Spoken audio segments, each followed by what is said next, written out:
नमस्कार साथियों। जब किसी चीज को करने का अगर दृढ़ निश्चय कर लिया जाए तो वो चीज छोटी नहीं लगती है। जैसे अम्बेडकर नगर की धरती से अयोध्या पधारी छोटी सी बच्ची हमारे साथ है, अंशिका। आइए मैं इनसे बात करता हूँ और जानता हूँ इनके मन में कहाँ से आया कि हम कब काव्य पाठ करें और कब से काव्य पाठ कर रही हैं, कब से इनकी काव्य यात्रा शुरू हुई है। इन सारी बातों को जानेंगे। सबसे पहले अंशिका जी, स्वागत है आपका हमारे चैनल में। बहुत बहुत धन्यवाद। आप अपना पूरा परिचय हमारे दर्शकों को देते चलेंगे। मैं अंशिका राज अम्बेडकर नगर सरोवर धाम की धरती से चलकर आई हूँ जी और मेरे साथ में मेरे पापा भी आए हैं। जी। और मैं जहाँ तक जानती हूँ कि मेरे घर में बचपन से ही कविता सार का कुछ ना कुछ प्रभाव रहा है। अच्छा, क्योंकि मेरे दादाजी काफी पढ़े लिखे हैं। इस समय आपकी उम्र कितनी है? 20। 20।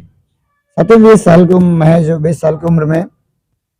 और हमें लगता है आपका पहला कार्यक्रम भी है मंच, अगर देखा जाए तो पहला मंच है काव्य पाठ का। जी, इसमें मैं झूठ नहीं बोलूंगी। मंच ऐसा मंच पहला है, लेकिन इसके पहले मैंने 2-4 छोटे छोटे मंच अटेंड किए हैं। अच्छा। जो मेरे गुरु समान है बिल्कुल, मतलब मेरी आवाज को एक नीचे से ऊंचे तक पहुंचाने वाले जी बलवंत राज जी। जी। उनका मैं बहुत बहुत धन्यवाद करती हूँ, क्योंकि अगर वो ना होते तो शायद ये जो निडर होकर मैं पढ़ती हूँ ये मैं ना कर पाती। आप आज अयोध्या की धरती में, और सबसे बड़ी बात देखिए, अयोध्या से आपका आगाज हो रहा है। जी, अयोध्या आने के लिए अच्छे रास्ते, और आप अयोध्या से अपने काव्य पाठ की यात्रा शुरू कर रही हैं। कैसा मन में महसूस हो रहा है? मैं अपने आप को बहुत ही सौभाग्यशाली समझती हूँ इस बात से। और इससे भी ज्यादा मैं बहुत आभार देना चाहूंगी दुर्गेश दुर्लभ पांडे जी को, जिन्होंने मेरी प्रतिभा को पहचाना और मुझे यहाँ पे इतने बड़े मर्यादित मंच पे बुलाया। आज आप श्री राम ऑडिटोरियम के इस मंच पर पहले बार काव्य पाठ करने जा रही हैं। मन में क्या है, कहाँ से शुरुआत होगी काव्य पाठ की? पहली यात्रा है जीवन की। ऑब्वियसली अगर हम अयोध्या धाम में पधारे हैं तो प्रभु श्री राम से ही शुरुआत होगी। तो जरा हमारे दर्शकों को भी कुछ 2 लाइनें जो कि आपके मन में है। जी जी, तो सुनाइए। मैं जरूर सुनाऊंगी, क्योंकि मैंने बहुत मन से लिखा है। अच्छा, मन से लिखा है आपने? बहुत ही मन से। दिल से नहीं लिखा क्या? नहीं, दिल और मन सब लगा दिया। अच्छा, हाँ, नहीं तो मन से लिखा गया काम, दिल से लिखा गया काम, दोनों अलग होते हैं। मैं बात वहां से बताऊंगी। जब राम मंदिर बनने वाला था तो खुश तो सभी थे, सबके मन में लालसा थी कि हाँ, मतलब प्रभु श्री राम का प्राण प्रतिष्ठा होगा।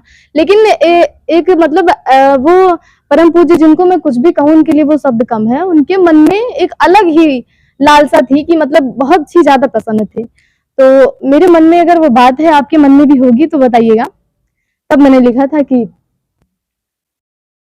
आराम से, एकदम बिल्कुल। धरती धरा पे चारों ओर है प्रसन्नता, सनातनी धर्म का स्वाभिमान बन जाएगा। प्रभु श्री राम को ही देखेगा ये विश्व, खूबसूरत अवधि की ये शाम बन जाएगा। और देवता भी फूल बरसा रहे हैं स्वर्ग से कि तीनों लोक के प्रभु का धाम बन जाएगा। भक्ति शक्ति मुक्ति युक्ति याचना स्वरूप हनुमान जी मगन है राम धाम बन जाएगा। भक्ति शक्ति मुक्ति युक्ति याचना स्वरूप हनुमान जी मगन है राम धाम बन जाएगा। अच्छा, आपको किस रस में कविता करने की शौक है? वैसे महिलाएं अक्सर हमने देखा श्रृंगार रस में ज्यादा काव्य पाठ करती हैं। जी, मैं भी श्रृंगार रस ही पढ़ूंगी। अच्छा। लेकिन मैंने क्या बताया कि शुरुआत मेरी यहाँ से होगी। अरे ये तो ठीक है, राम जी की भक्ति से शुरुआत हो, अयोध्या धाम है आपके जीवन की पहला मंच है। वैसे तो मंच आपने कई सारे अटेंड किए, लेकिन पहला बैनर का पहला मंच है।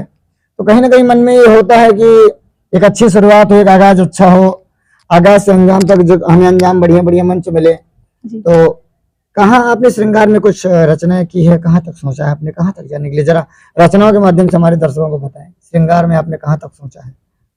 क्योंकि श्रृंगार की बहुत बड़ी गहराई है अगर देखा जाए तो, शून्य से शिखर पर। जैसा आप जानते हैं कि मैंने भी काव्य पाठ शुरू किया है, मैं सीखने के फेर से हूँ। मैं क्या कह रहा हूँ, जीरो से जीनियस ही बनते हैं ना। जी, ये तो है। जीरो ही जीनियस बनाता है। अगर किसी अंक के पीछे से अगर 0 हटा देगा तो उसकी वैल्यू खत्म हो जाती है। ये बात है। 100 के पीछे से 0 काट देगा 10 हो जाता है तुरंत।